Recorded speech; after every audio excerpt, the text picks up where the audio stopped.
रूहों में उतरते हैं सदा मुल्हिम हक के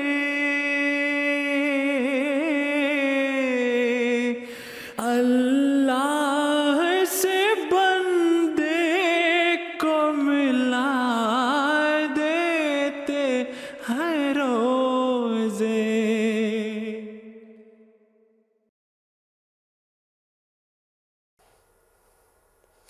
A'udhu billahi minash shaitanir rajeem. Bismillahir rahmanir rahim. Assalamu alaikum wa rahmatullahi wa barakatuhu. And welcome to Ramazan with MTA International, the show which is broadcasting exclusively over Ramadan with MTA International, bringing you different interesting segments across the day to try to bring you that flavour of what Ramadan means to us all. We'll bring you health segments, cooking segments, and give you that international flavour by meeting members of the Ahmadiyya Muslim community across the globe. We start today's show with a recitation of the Holy Quran. أعوذ بالله من الشيطان الرجيم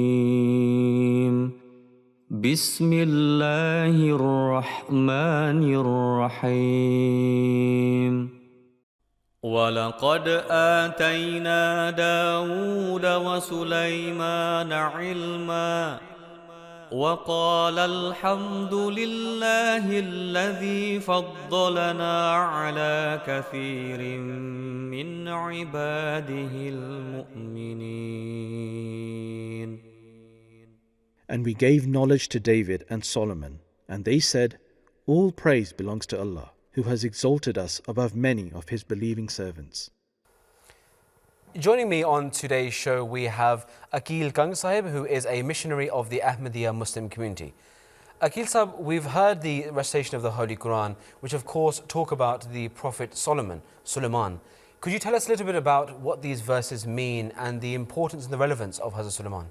Yes, so Hazrat Sulaiman was a prophet of Allah Almighty. He was sent to the Israelites. And not only was he the son of Hazrat Dawud who's also been mentioned in this verse, but he was also his Khalifa, his spiritual successor. And after the demise of Hazrat Dawud Hazrat Sulaiman or sometimes referred to as Solomon, he was given the reins of a magnificent Jewish kingdom over which he reigned and ruled with much justice and wisdom. So much so that his wisdom or his name became synonymous with wisdom. And we find many stories in this regard. For example, once two women came to Hazrat Sulaiman each claiming that the girl or the baby which they had with them belonged to them. And Hazrat Sulaiman proposed that we should divide this child equally between them. And as soon as the ladies heard this, one of them agreed to it surprisingly, and the other one, who was the actual mother, she said, let her have the baby lest he be harmed. So he knew that she was the actual mother. And there are many other stories like this mentioned about Hazrat Sulaiman and he took this kingdom and he consolidated and united it further. He developed commerce and trade in it. Hazrat Sulaiman expanded and forged alliances with the neighboring rulers, and it was a great kingdom. But as it is the case with all spiritual communities, Hazrat Sulaiman also faced a lot of opposition and slander, from which the Holy Quran eventually exonerated him from that slander. And talking about exoneration, I mean, there's also many erroneous beliefs and almost depictions and commentaries that have crept up over time from numerous scholars, quote unquote. Could you tell us a little bit about where is the veracity and the truth of these, and what is the real image of Hazrat Sulaiman? Yes, that's true. It's a travesty that Muslim scholars or some Muslim scholars in the past have portrayed Hazrat Sulaiman and the stories related to him in the Holy Quran in a way that they look like Aesop's fables and not meaningful, profound stories as they are meant to be. in the Holy Quran. For example, there's talk of Hazrat Sulaiman alayhi salam having jinns or them being subservient to Hazrat Sulaiman alayhi salam, or birds being subservient to Hazrat Sulaiman alayhi salam, or that Hazrat Sulaiman alayhi salam conquered the land of the Queen of Sheba, and how Nauzubillah he became enchanted by her beauty. It is only the promised Messiah alayhi salam who clarified these misconceptions, and he stated that these the Jibal or mountains that are mentioned in the Holy Quran, they are the men of high stature who worked with Hazrat Sulaiman alayhi salam, and the jinns were people of foreign places who helped Hazrat Sulaiman alayhi salam in his various tasks in his kingdom. And tiyur or birds that are mentioned in the Holy Quran, they are referred to, they are in fact the people who fly very high in terms of spirituality. So this is metaphorical. So the Prophet ﷺ explained that as is the case with all prophets and other places in the Holy Quran, Allah the Almighty has used allegorical and metaphorical language to further beautify these verses. And this was especially the case with Sulaiman alayhi salam, because we know from the Bible that Hazrat Sulaiman alayhi salam, when referring to the Holy Prophet Muhammad sallallahu alaihi wasallam, he used allegorical language, and he referred to him as a beautiful bride. And this is again another fact, interesting fact, that Hazrat Sulaiman alayhi salam in his Song of Songs or Song of Solomon mentioned the Holy Prophet ﷺ's very name in the Bible. Absolutely brilliant. Moving on to our next segment for today's show, we are looking at the sayings of the Holy Prophet Muhammad, peace and blessings of God be upon him. Let's have a look at the Hadith of today. عن أنس قال قال رسول الله صلى الله عليه وسلم انصر أخاك ظالما أو مظلوما. قالوا يا رسول الله هذا ننصره مظلوما فكيف ننصره ظالما؟ قال تأخذ فوق يديه. Hadrat Anas, may Allah be pleased with him, narrated that the Prophet of Allah, may peace and blessings of Allah be upon him, said, help your brother, be he the oppressor or the oppressed. The companion said, O Prophet of Allah, we understand that we should help him when he is the aggrieved party, but how should we help him when he is the wrongdoer? He said, hold his hand. A very fundamental hadith for us to understand. And of course, Akil Sahib, this hadith has very important applications and understanding in society as well. Yes, indeed.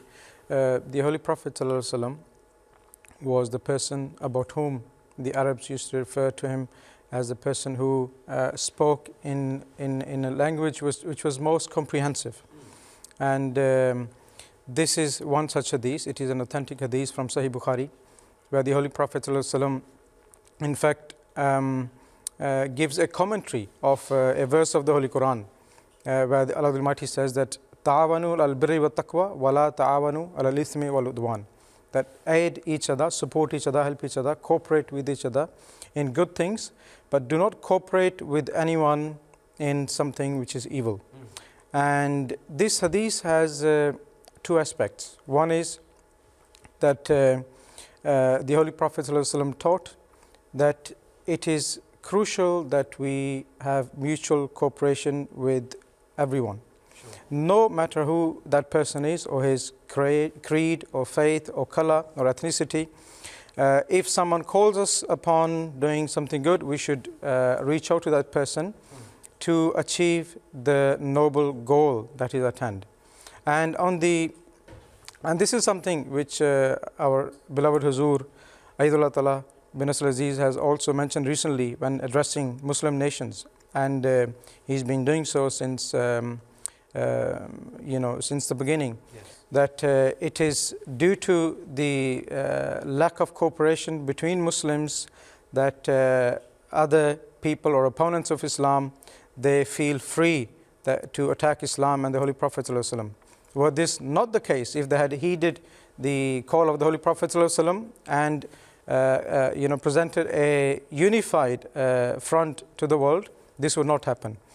And on the other hand, the Hadith also tells us that regardless of how much a person is affiliated to you, a brother or a father, your son, but if that person calls you towards something evil, or if that person commits injustice and oppression, then the right way to help that brother or that person is to remind him and to reform him and to show him how to mend his ways. So we do not hate anyone.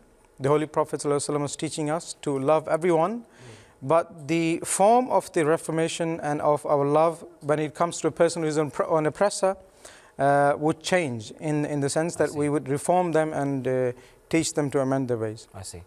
Jazakallah Khair Sahab. One question that often comes up in regards to this particular saying is with regards to, we understand how one can help the oppressed, but how does one help the oppressor? So, Jazakallah, the Holy Prophet ﷺ has explained that even if a brother commits an evil, he becomes weak, it does not mean that his right to receive help from you has forgone. So he still has the right to receive help from you. And the Holy Prophet ﷺ said that in order to help a brother who is an oppressor, it is your duty that you help remove that oppression from him, that you teach him to come away from that injustice and to reform him. And this would be your way of helping the brother who is an oppressor. I see. It's a very important concept there. And of course, with this, the concept of maintaining that brotherhood, that tie with that individual. I think it mentions about holding the brother's hand, which could be in terms of stopping them from oppressing, but also maintaining that brotherhood with them and that link with them. A very interesting discussion there. On this show, what we like to do is we like to take you around the world to meet the members of the Ahmadiyya Muslim community family across the world. And today we are going to Italy to speak to Ataul Vasid Tariq Sahab. Tariq Sahab, could you tell us a little bit about Italy? I mean, it's a country that we all know quite a lot about anyway, but just tell us a little bit about the country, where it is, what it's known for, the demographic, that kind of thing. Well, Italy, as everyone knows, is a country in southern Europe. It is still considered part of Western Europe, but I think the most important or interesting fact about Italy is that of these 60 million population that it has, the majority is Catholic Christian. Above 80% of this population is Christian, and within the geographical area of Italy, there are two independent states. One is San Marino, and the other one that everybody knows is Vatican. So for that reason, Italy holds a very important role for the Catholic Church all over the world. I see. And also, could you tell us a little about the Jamaat itself? I mean, when was the Jamaat established? The kind of the makeup of the Jamaat. What is the history of the Jamaat in Italy? Well, the history of the Jamaat is actually a very early history. In 1924, Hazrat Muslim Maud has made his first visit to Italy. After that, soon after that, I think in 1938 around, the first missionaries have been sent to Italy, where they had also some success, but due to the war, it became difficult for the Jamaat to continue. So in the modern history of the Jamaat in Italy, which is the period after World War, slowly businessmen settled down from India, from Pakistan over here. And now the Jamaat is spread all over Italy. We have about 12 local Jamaats. And the interesting part is it's not the majority of the Ahmadis in Italy. There is not one overwhelming majority of coming from one country. So there are people from North Africa, there are people from Central or South Africa, and from Bangladesh, from Pakistan. And basically we are a very diverse community over here in Italy. Oh, that's amazing to hear. Of course, we've seen over the past year that the pandemic and COVID-19 has played a huge role and has impacted people's lives in many ways. How has Italy responded to the pandemic, and what has the Jamaat been doing throughout this period? Well, yes, Italy was one of the first countries in Europe that had that lockdown, because of the early lockdowns, the situation still is very difficult over here. We're still on a lockdown right now, and the Jamaat basically for more than a year we were not able to hold any physical events, any events where people were actually present. But due to the guidance of Huzur, alhamdulillah, we did not take it as an obstacle that we could not succumb. So in that way, we shifted our activities to the virtual side of meetings, and actually, in fact, we noticed that we have come in a way much closer to those Ahmadis who used to live far away from the mission house, from the centers, that now we get to meet them actually every week or more often than we would get to meet them when we had those actual physical meetings in the mission house. That's they say every cloud has a silver lining, and I guess we're finding one in the pandemic, Geetsab, where we're managing to reach out to those people that otherwise we physically couldn't do in the past. Jazakallah, thank you very much for joining us all the way from Italy. And again, of course, join us again tomorrow where we will speak to another country and try to give you more of that international flavour. Moving on to our next segment, Akisa, we're going over to the US studios now for the cooking segment. Let's see what is being made in the kitchens today.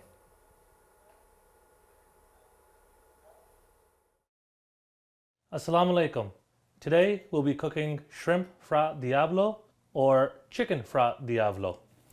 Over here for our ingredients we have some diced tomatoes, crushed tomatoes, butter, tail on cleaned shrimp, chicken breast, linguine, yellow onions, lemon, fresh garlic, jalapeno, basil, parsley, that is Italian parsley, crushed red pepper, black pepper, dried oregano, and some salt. All right, we're going to start off by making our diavolo sauce. I'm going to start with some crushed red tomatoes over here. I have about 28 ounces, that's 1 can. In that, just for some tomato chunkiness, you can use fresh tomatoes, or I like to use diced canned tomatoes, about 14 ounces of that. So I just put in about 2 little spoons of tomato paste in there. Some people put sugar inside as well. However, I like going with the tomato paste. Now you want to spice it up a little bit. We're going to start off with some white onions. Now if you want chunky white onions, you can cut this into 4 pieces. I like sliced, so I'm just going to go with sliced onions.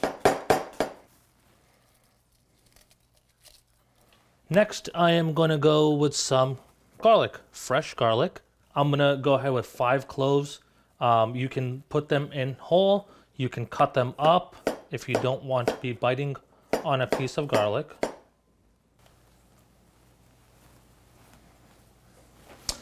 I personally like using jalapeno peppers, which don't have too much heat, but just enough for my liking.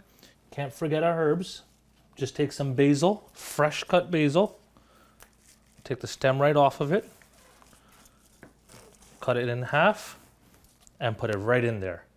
Italian parsley, cut it in a few. Does not have to be fine chopped. Here's some dried oregano.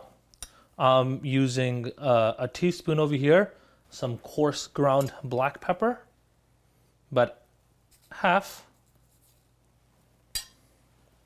And let's add some more heat with some crushed red chili flakes. And last but not least, some salt. Now, the most important part in the entire dish is the butter. You can use some olive oil, or regular cooking vegetable oil. However, we will put a half a stick of butter in there.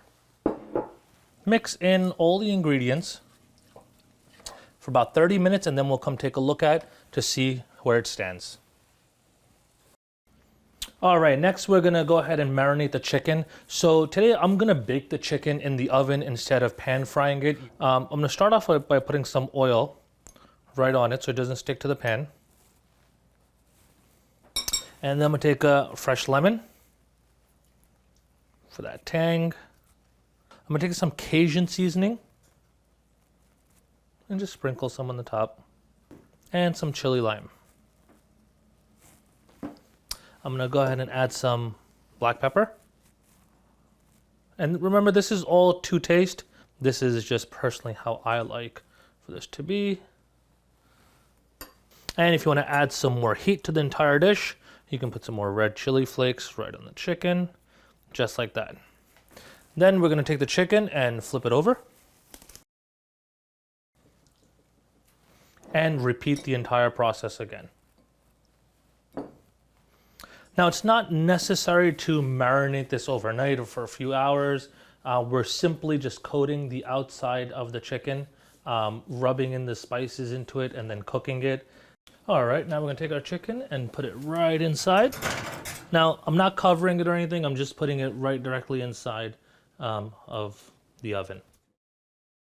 I have boiling water over here that has oil and salt both already inside of it. And before we put it in, just break it in half and put it in there. And that makes it a little easier to eat as well. And we'll see where our Diablo sauce is too. And you just see it's cooking. And we're waiting for all the vegetables to cook down into the sauce. So I'm gonna quickly go ahead and strain it out.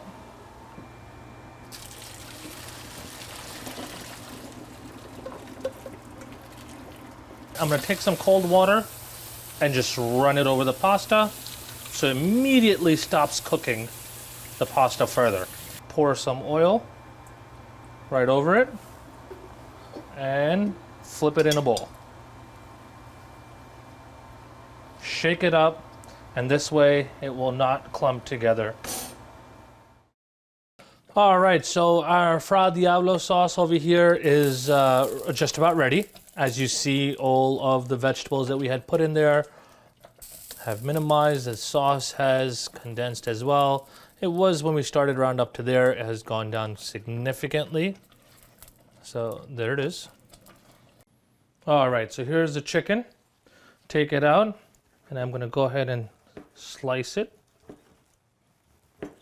Once sliced, I'm going to then go ahead and take it and put it in my frying pan and cook it just a tad bit more. So as you see, I am crusting up the chicken for a slight little crunch on the outside, but this is being done on high heat, so none of the water or the juices come out of the chicken either. And now we're gonna take our Fra Diablo sauce and add it to the chicken. Look at that, right there. Let's get that mixed together. I'm gonna take my linguine and add it to the mixture.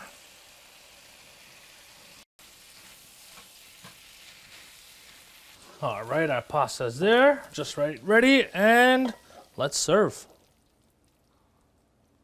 And just gonna garnish for some color right on top.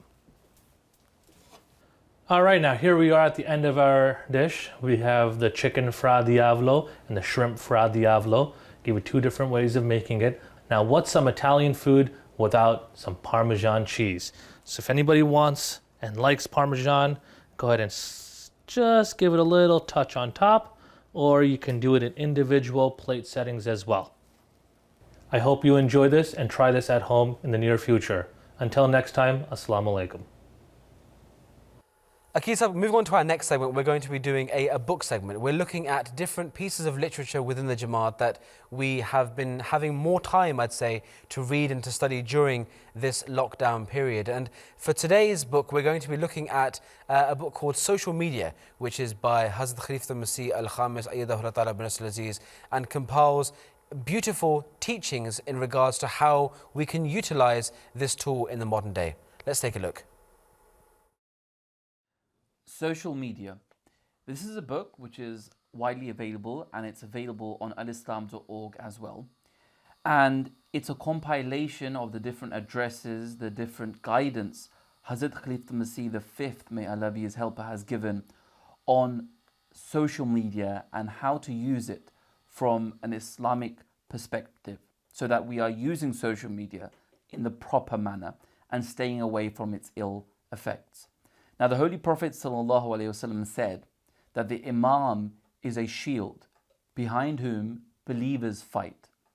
And so the guidance of our beloved Khalifa serves as a shield that protects us. And this book is full of guidance for parents, for youngsters, for everyone who uses social media and the internet. And from it, we can really begin to understand how to use social media, keeping in mind Islamic principles. Hazur throughout the book discusses the harmful effects of social media, how it's led to people revealing their private lives, promiscuity increasing as well. And all these aspects Hazur openly discusses within this book throughout his addresses. So, for example, a few quotes I would like to read out from this book. Hazur says, "I repeatedly draw attention for the parents that they should keep an eye on the outside environment of the children. And even within the home, they should keep an eye on the programs that they watch on the television or their internet usage." Then Hazur says, "Misuse of the internet and social media is becoming common. If a thing or an act leads to harmful effects on the mind, then it is considered lagh, or a vain thing. And a characteristic of believers is that they avoid all that is vain. Similarly, it is also obligatory on men to safeguard their piety and modesty. They have been commanded to observe ghaz basar, which is lowering the gaze, and should keep their gaze lowered and hearts and minds safeguarded against impure thoughts and bad intentions. Each Islamic principle is based on wisdom and strong reasoning." Throughout the book, Hazur refers to the Holy Quran, the Sunnah, the Hadith, and explains how one can use social media through the code of Islamic ethics and morals. So this is a very important book for everyone who uses social media, and especially parents whose children are beginning to use the internet and social media, so that we can protect our own lives and the lives of our next generation. So a look there into this particular book. Akil Sahib, of course, this is replete with beautiful guidance, but what is one particular element, for example, that stood out to you in this book? You see, it is only recently that governments have started to regulate the use of social media. But there was a time when social media used to be considered just a fun gimmick. It is at that time that Hazur Anwar Ayyadullah Ta'ala bin Nasr al-Aziz, seeing from his spiritual eyes, he guided the community into this, and he told us and taught us to use this tool, this very powerful tool, with responsibility. This book that we've introduced, we should not see it as a self-help guide. It is rather, I see it as an advice from a concerned father, from a loving father for his children, who's been guided by Allah the Almighty, so that we are saved from the pitfalls of social media that we see these days. A very interesting book there. I guess it kind of brings to a head the need where we utilize these tools in a modern day, but also are aware of their potential pitfalls as well, and to use them for their good whilst being aware of the potential negatives. So indeed, a very important book for everyone at home to go and read as well. Moving on to our next segment, which is an incredibly important one. What we're trying to do is not only engage in religious conversation, religious dialogue, but also to have concepts about cooking and meeting our family around the world. One very, very important aspect is the concept of mental well-being, something which has, of course, been exacerbated in the period of lockdown and the pandemic that we're going through all over the world. And what we're focusing on today is a very, very important topic, the issue of postnatal depression. So, of course, a depression which can potentially come on, which lowers the mood and which can be crippling on a day-to-day basis, particularly for mothers who have just given birth. And, of course, this issue where it affects mothers, there have also been studies that show that 1 in 10 fathers can also experience periods of depression and low mental well-being after the birth of a child. Now, to help us through this topic and to help us understand a little bit more, we're speaking to Sarah Wasim Saiba, who is a clinical psychologist at the NHS. Assalamu alaikum warahmatullah. Wa alaikum salam and Susab. Jazakallah for having me on. So, Sarah Saiba, one of the first things that we need to do is to be able to recognize the signs of postnatal depression. How do we go about doing that, and what are some of the signs? Well, when mothers are suffering from postnatal depression, they can experience a lot of the symptoms that are typically associated with depression. So they may feel low in mood, they may have a loss of appetite, or alternatively, they may find they're eating more than usual. They may experience anxiety, they may feel like they just can't cope. They're likely to be excessively tired and lacking in energy and may have difficulties bonding with their babies. So often women who have postnatal depression have self-critical thoughts. You know, they may think that they are useless as mothers because perhaps their babies aren't feeding properly. They may have thoughts that it's my fault he won't sleep. Sometimes mothers may start then to avoid people and stop doing the things that they used to enjoy. These thoughts that they have about themselves and their capabilities as mothers can often leave them feeling perhaps ashamed or embarrassed. Now, it's important to stress that this feeling is much more intense than the baby blues, which over half of new mothers experience, usually in the first 3 to 4 days after birth. The baby blues, when mothers can feel a little bit weepy, a little bit low, well, they usually settle down by themselves. It's also really important not to confuse postnatal depression with postpartum psychosis, which is a much more serious condition. Postpartum psychosis affects about 1 in every 1,000 women. And this usually starts very suddenly in the first 2 weeks after birth. And here, women who are experiencing postpartum psychosis, they may experience symptoms such as extreme changes in mood from very high to very low. Women can feel very irritable, very anxious, they may have racing thoughts. And they may behave in ways that are completely out of character. So, for example, they may feel paranoid, they may think that they can hear things or see things that aren't out there. Now, this is a psychiatric emergency for which medical help should be obtained as quickly as possible. And I would urge anyone who feels like this to immediately call their health visitor, call their doctor, or maybe even call emergency services.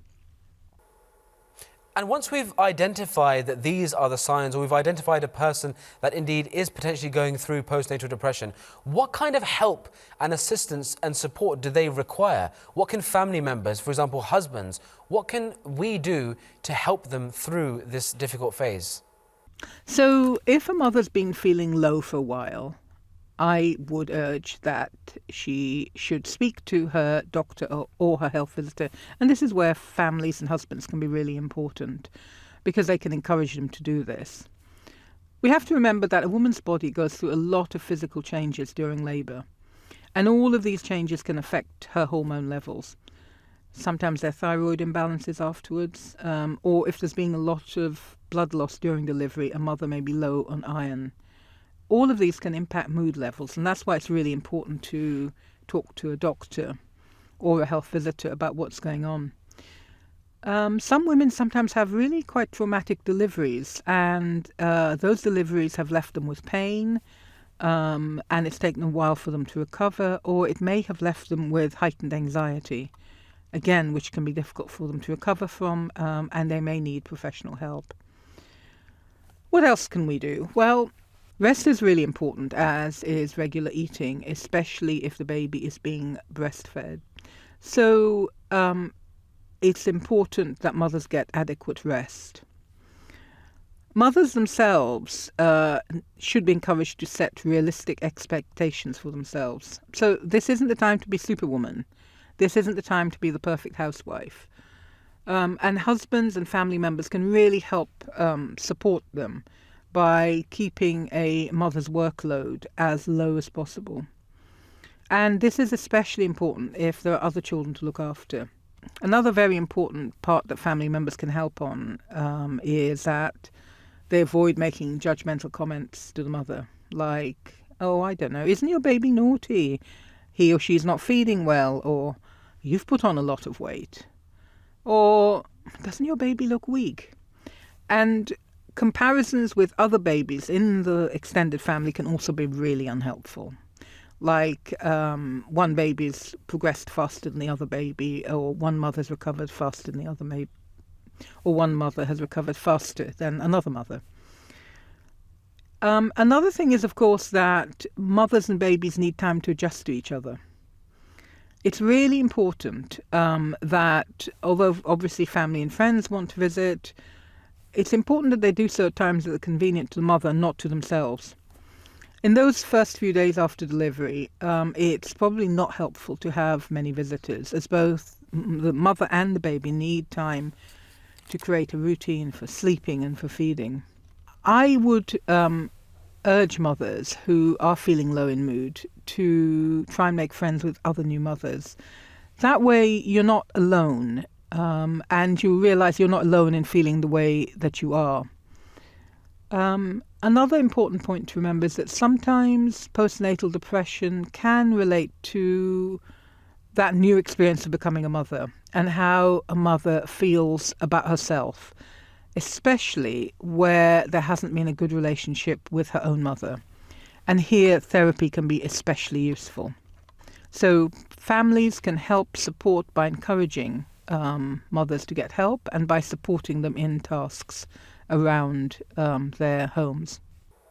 And Sarah Saiba, we've talked about postnatal depression in mothers and in women. What can we do for those people, the fathers, for example, that also experience this element of depression in their lives after the birth of a child? What can be done to alleviate their pressure? Okay, we do need to remember that a pregnancy does mean a lot of change in a father's life too.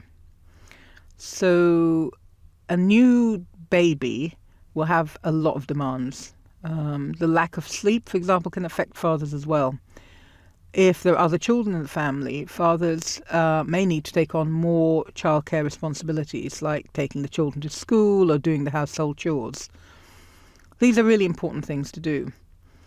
Now, the research around postnatal depression in fathers is relatively new, but it does seem to suggest that those men who are under 25 are more likely to go through postnatal depression than their older counterparts. And, of course, we have to think that there may be cultural variations in this, because in some countries men become fathers at a younger age than perhaps they do in the West, and a lot of research has been conducted in the West. But the evidence suggests that some reason for postnatal depression in fathers may be due to other risk factors, for example, like the fathers having a history of depression and anxiety themselves, or it may be due to financial pressures that they're facing with having a child at a relatively young age. Sometimes also we have to remember that when fathers are present at a birth, they may have witnessed a traumatic delivery, and they also can experience symptoms that are similar sometimes to those seen in sufferers of post-traumatic stress disorder. Again, more research is needed on this, but I would urge then that when fathers are feeling low, it's okay that they should acknowledge that, and that they should go speak to their GPs or the family health visitor. Jazakallah. Jazakallah, that was Sarah Wasim Saiba, a clinical psychologist at the NHS. Jazakallah for spreading important awareness on that issue. Of course, Jazakallah to Akil Kang Sab, Murabi Sab, for discussing these very important issues here in the studio with us today. And of course, thank you and Jazakallah to everyone tuning in at home. Until next time, Assalamu alaikum wa rahmatullahi wa barakatuhu.